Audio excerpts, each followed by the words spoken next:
Here it is, my annual full gold acquisition video for the year 2024. Let's explore. Hey, that rhymes. It's going to be the last time that rhymes for another 10 years, but we are now at the end of 2024. In fact, by the time you see this video, it very well may be the new year. So I want to wish you all a very happy new year and send my utmost appreciation for you sticking with me throughout 2024.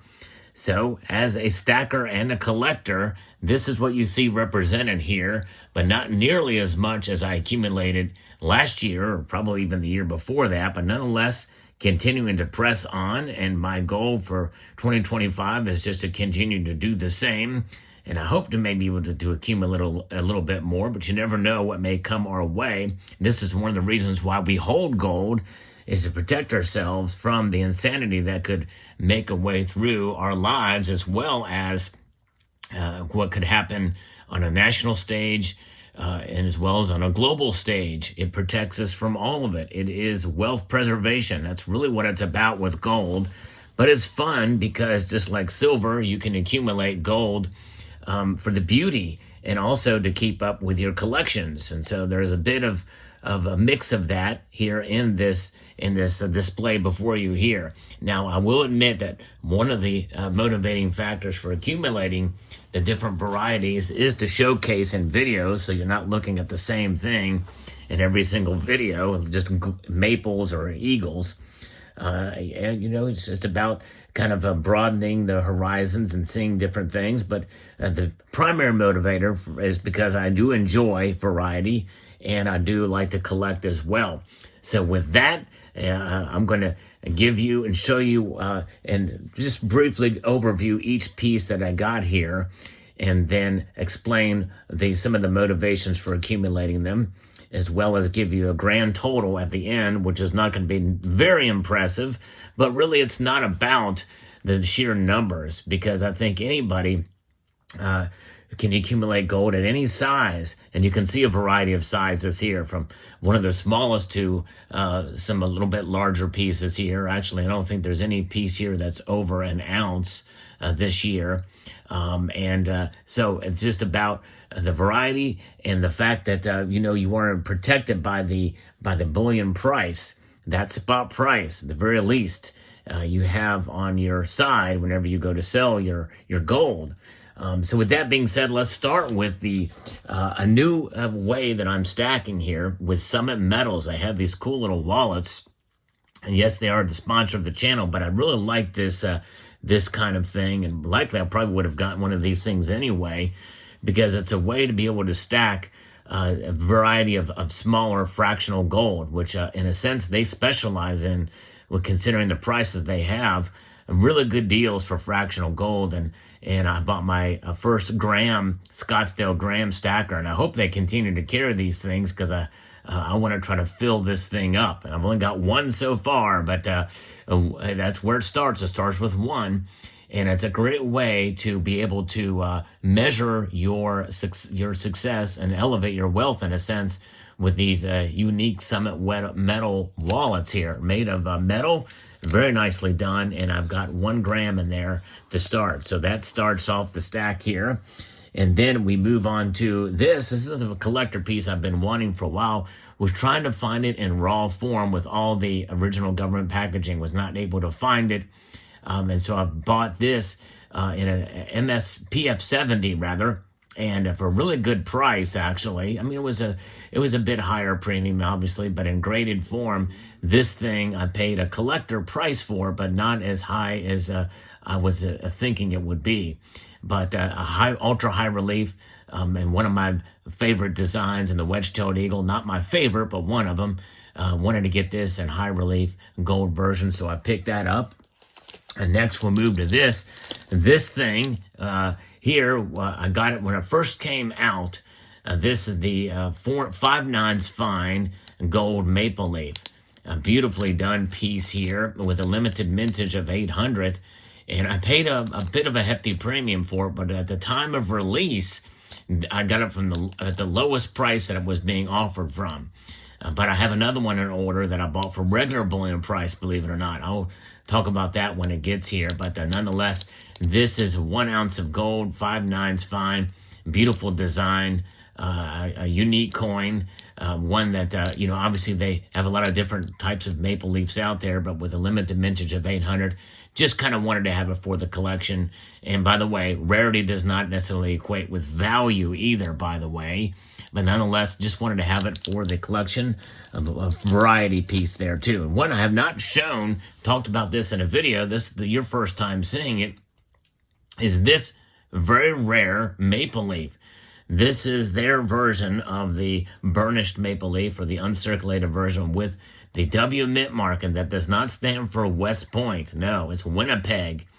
And this is an MS70 burnished variety with a limited mintage of 400 pieces. That's right. And I got this thing for right around melt price, spot price. In fact, just maybe a hair above it. And otherwise, I would not get it in a slab like this. But nonetheless, this is from 2020. And I wanted to have something in the collection that's a little bit unique. You don't see these things around.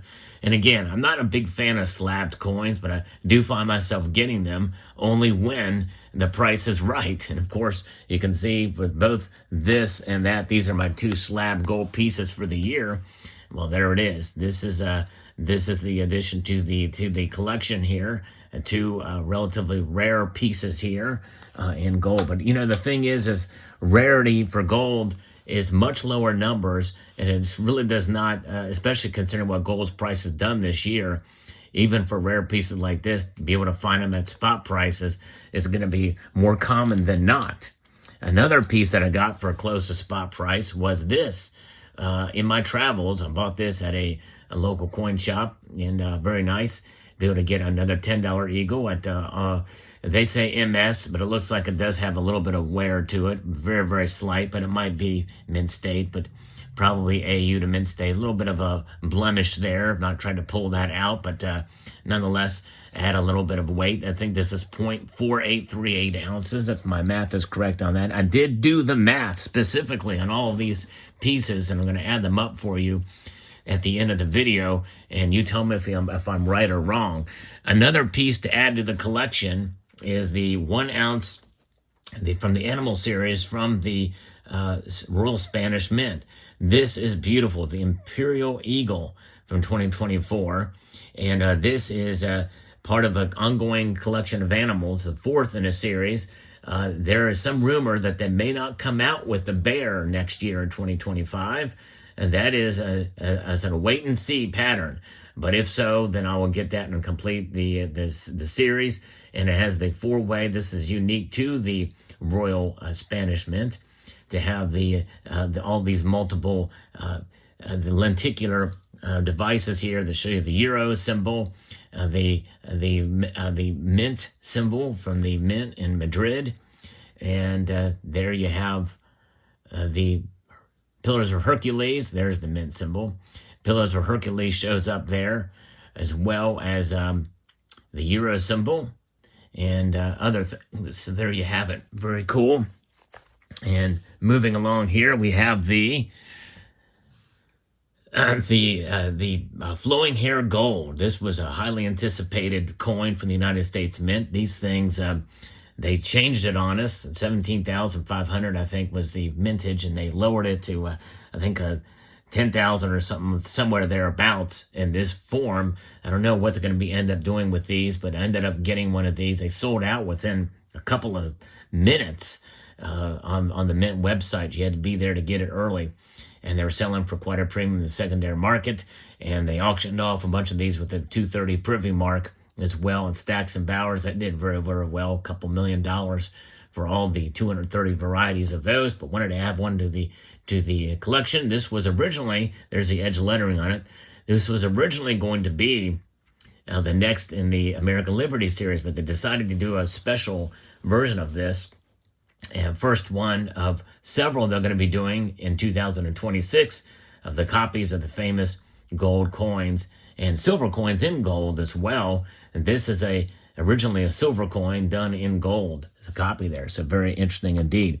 And continuing with that vein, I have the second high relief gold dragon here from the Perth Mint. The first one came out in 2012. Have that one, and I have this one, the only two that will have the queen on them. So that is a collector piece I wanted to add there along with it to kind of showcase that, finish that collection out in ultra high relief. Very, very nice. These things went up. One thing, I got this from Amex. I don't like what Amex has done with these. I was very fortunate to get this when I did before they throttled up the price. Wanted to get the snake this year, but they throttled it up. Literally one day after, I called them to see if they could do me a favor, since I was a Prime member there or VIP. Even if I wasn't a VIP, I don't like the idea of them throttling up the price. They're exclusive on these, and they bumped it up like $600. There's no way I'm not spending that from them. I think that's I think in some ways it's a little unethical. Totally legal to do. That's in their prerogative, but I don't have to buy if they're going to do that. So I didn't. Moving ahead, I showcased this briefly in another video. We got another 10th ounce of gold. This is the Royal Canadian Mint from 2020 Bald Eagle. Yes, indeed. There's bald eagles up there in Canada too. And with all this talk about adding them to the 51st state, well, you know what? And this coin is apropos from Canada. So there you go. So who knows? Maybe by this time next year, they will be the 51st state. That's a pretty big state, I would say. Yes, indeed. Or they could divide them, there's provinces up into separate states. Who knows? But there it is. So just wanted to add this mainly just for the design and nice. And it's not only in a 2x2 flip, but it's in its original plastic packaging as well, which is nice to see there. Along with that, I showed this as well in another video, is a 10th ounce gold round, and that was suspect at the time. You'll see what's not on this round. More on that in another video, by the way. But in fact, looking at it now, there's no hint of what was that once there. So stay tuned for that.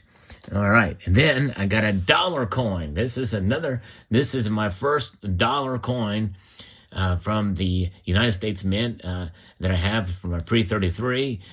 Paid a bid the average price of what these are going for now. This thing is a AU or BU, probably AU, and it looks like it may have even been whizzed slightly, but it's hard to tell. But just wanted an example in the collection. I did not pay that price for it. It was $3.25. And there that is. And moving ahead to other pieces here. This is another one from the Liberty and Britannia gold coin. First time ever that there's been a collaboration between both chief engravers of the Royal Mint and the United States Mint on a product here.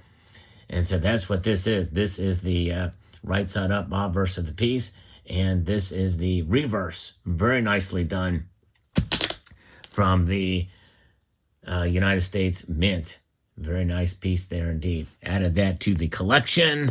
And then we have other 10th ounce gold eagles, two of them added to the stack here. I want to eventually get a tube of these put together here, but there they are. And who knows? I don't know. We're going to see what happens. Maybe I'll aim for that in 2025 to do a whole tube. We'll see there. And then this is the sesquicentennial. With next year being, well, yeah, by the time you see this, it'll probably be 2025. By next year being the semi-sesquicentennial. Well, the sesquicentennial here piece is nice, 1926. This is 0.12 ounces of gold. Very nicely done. I've been wanting one of these for quite a while. Finally got one added to the collection, and that's exactly what this is. Looks like the capsule was cracked there. But it's a very nice coin. This appears to be in BU condition. From 1776 and 1926, double-dated coin there. And you can see there, this is the Independence Hall, which was also on the $50 for 1976. So there that is. And moving ahead here, we got 2 other grams of gold. We have a Geiger bar here, 1 gram Geiger bar, which they sent to me for review. Very nice. And then I bought this at a local coin shop. A little 10th ounce gram, little gram. I have another one of these, maybe a couple of other these, but I wanted to add this to the stack. So there it is, and I got a really good deal on this from a local coin shop. Yes, indeed. So I went ahead and bit the bullet on that one. Next, we have the Gold Swan. Found another one of these at a really good deal, and so I decided to purchase that. Gold Swan from 2020, my favorite swan design. And you know what they say, it's the Black Swan event. This is the Black Swan for that year. I also got this coin. It's a Philharmonic, the 2000 shilling from the year 2000. A very special coin. I did a video on that. It's quite intriguing. Did that. Got the 2024 gold dragon here, which updates me on this for this year for the gold dragon. Here's another one that I got, which is the first year of issue. There's a really good deal on these. I decided to get this. I think I only need 2 more to complete this collection of these coin bars. So there that is. Then I got this. This was really cool. This is a very nice dragon, Perth Mint dragon bar here that they did. I don't know if they're going to do these every year, but this is the first time they put one of these out. It's just, it has a nice, cool-looking dragon on it, so I got that as well, too. And another bar I got, which I thought this was really cool, is probably the smallest, thickest gold bar that you can get, IGR, in the assay packaging. Very nice piece indeed. Decided to add this. Yes, I did test it. It is genuine, but that is one thing. Since it's thicker, that leaves more room for these to be copper or plated or what have you, and so are tungsten filled, but nonetheless, that is genuine piece there indeed. Also got the gold snake this year, so that's nice to add that to the collection. A couple of quarter-ounce pieces here, one with the kangaroo, and that's very nice, and that is a $25 kangaroo here for, and I believe that is 2024. Yep. And then also we've got a quarter-ounce, very nicely done, with the St. George slaying the dragon, a unique bullion coin for 2024 that was from the Royal Mint. Very, very nice indeed. We move ahead here. We've got a sovereign from 2022, which is kind of a memorial sovereign, I guess, if you will, for the Queen. And so very nicely done there. And then we have a Russian chevrons, I think, or how you say that, I'm not sure, but this is a unique piece. I never knew this existed before I saw it, but this is from the USSR, the Soviet Union, from 1976. Very nice. This thing is a point, I forget the actual weight of it, but it is a very nice piece. Indeed, has edge lettering on it as well. And a very nice piece. 1 chevrons or whatever there. Another gold maple, the first year of the King Charles on the gold maple. So added one of those to the stack, as well as a couple of the $20 St. Gaudens double eagles. Added 2 of those as well to the stack. Yes, indeed. These are essentially stacker coins now. And so added those to the stack this year. And then a gold eagle. Another gold eagle added to the stack this year as well, too. A recently acquired piece. And a good example of the 1 ounce Oro Puro Libertad from 1981. Was very fortunate to be able to find this for regular bullion price. And I've actually seen another one of these at the local coin shop, but I was not able to pull the trigger on it. Would love to have more of these. But it's very nice to have those to the stack, as well as another 20 peso as well. A stackable piece here, 20 pesos. Nice fractional bullion here from the Mexican Mint. And then finally, and last but never least, completing a collection of the Klondike series. This finishes the series of the 5-9 series for gold coins about gold, the story of gold in the Klondike region. So that concludes that series with this coin here. And this has the first one with King Charles on it, by the way. So it's a nice capstone for this series to have these in the assay cards, smaller assay cards than the other original series that they did with the 5/9 pure gold Canadian coins. So I'll be very interested to see what they do in 2025 with their next series. If I will start another collection of those, I don't know. We'll see what happens. Nonetheless, that completes my stack for 2024 of all the acquisitions, with a total of 21.64935 ounces exactly. So take a look at it. You see what I have here?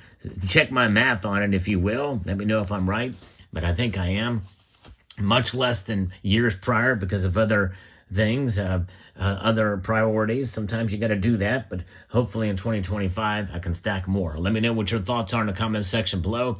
Thank all of you for being here. A multitude of gratitude, and wishing you a very happy new year for 2025.